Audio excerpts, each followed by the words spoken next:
Hello everyone, welcome back to my channel. So in today's topic, I'm going to be listing you some few signs of infertility. Stay tuned because the very fourth point will be very important. So stay tuned. If you are someone that has been struggling to conceive, or maybe just as a lady, these are some of the points that are very important because you might be experiencing some of these early signs of infertility. So knowing them and tackling them very early, it's very important. My name is Yvonne, and in today's video I'll be sharing you all the minor signs of early infertility. So stay tuned, and please don't forget to like, watch, and also share this video. It might equally help someone out there. The very first point I'll be listing here is your menstrual cycle, the changes that are occurring in your menstrual cycle. So how is your menstrual cycle length? Do you know the length of your menstrual cycle? How long is it? How short it is? Are there some months you don't equally experience any menstrual flow? So those are the details you have to monitor when it comes to your menstrual cycle. A normal menstrual cycle length is supposed to be within 24 days to 35 days. Anything less than 24 days, it's showing maybe you have an irregular menstrual cycle, and anything greater than 35 days equally mean you have an irregular menstrual cycle. So definitely you have to double check with your physician to be very sure.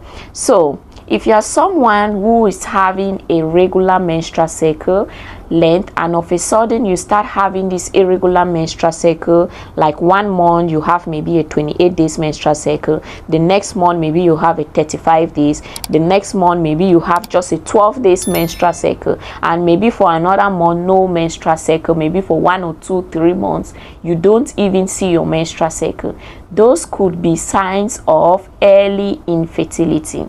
So make sure you visit your healthcare practitioner, and make sure also as a lady you have to pay close attention. You monitor all of these small changes that are occurring in your body, because believe me, even if you visit a gynecologist and they want to examine you, they want to know what is happening to you, you need to also contribute. You need to tell the doctor, like, this is what has been happening to me, these are the changes I've been experiencing, this was the last time I saw my menstrual period, and this time around it took this number of days, and stuffs like that. You need to also help them. Helping them will give them a better clue of what is actually wrong with you. So this is the first sign. Changes in your menstrual cycle could be an early sign of infertility. So the very second sign I'll be talking about is your menstrual flow.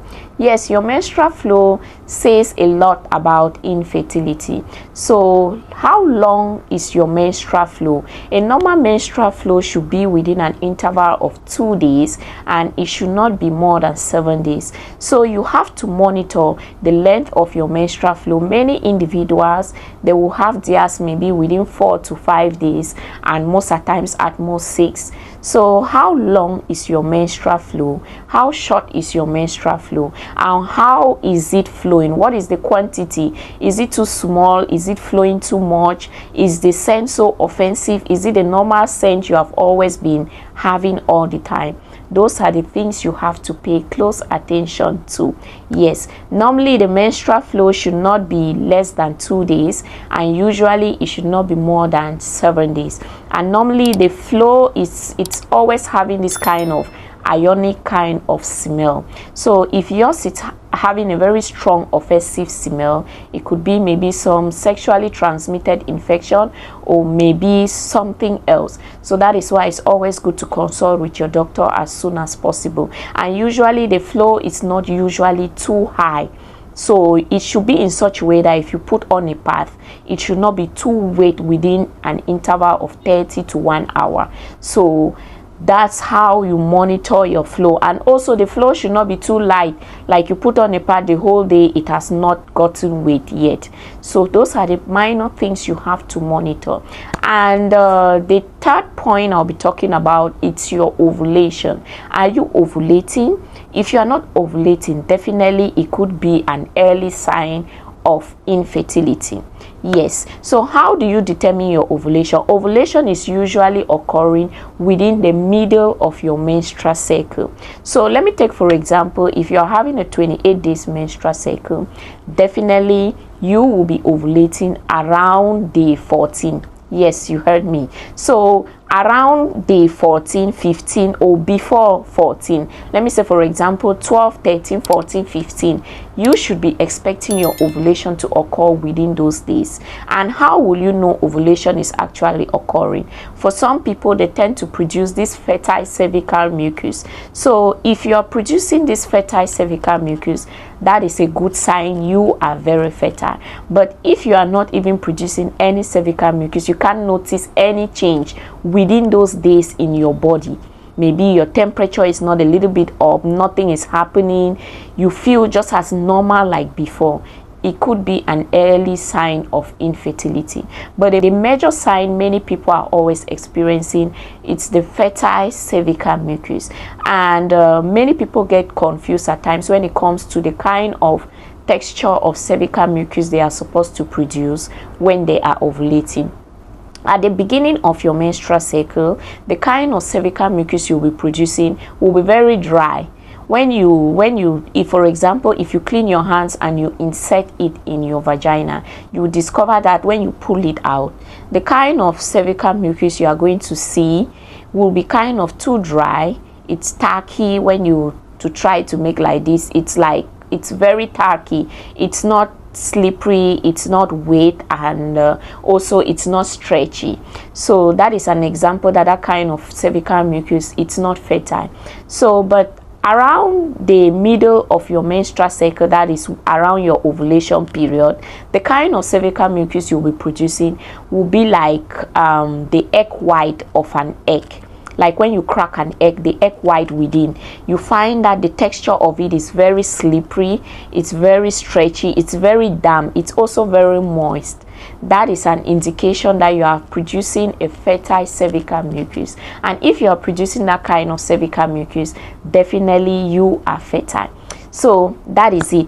Another early sign of infertility, it's low sex drive, low libido. So if you are kind of mentally stressed, your physical health is not normal, maybe you are very sick, you are going through some kind of, or you are taking some kind of medication like chemotherapy and so on, and also if you are having vaginal dryness, you are having low self-esteem, all of this will affect your sex drive. It's going to lead to low libido, and definitely this could be early signs of infertility. These are just normal things that if you discover these early signs, you can equally work on them.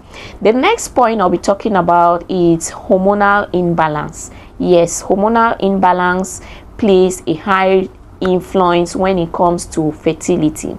So if you are having hormonal imbalance, it could be one of the early signs of infertility.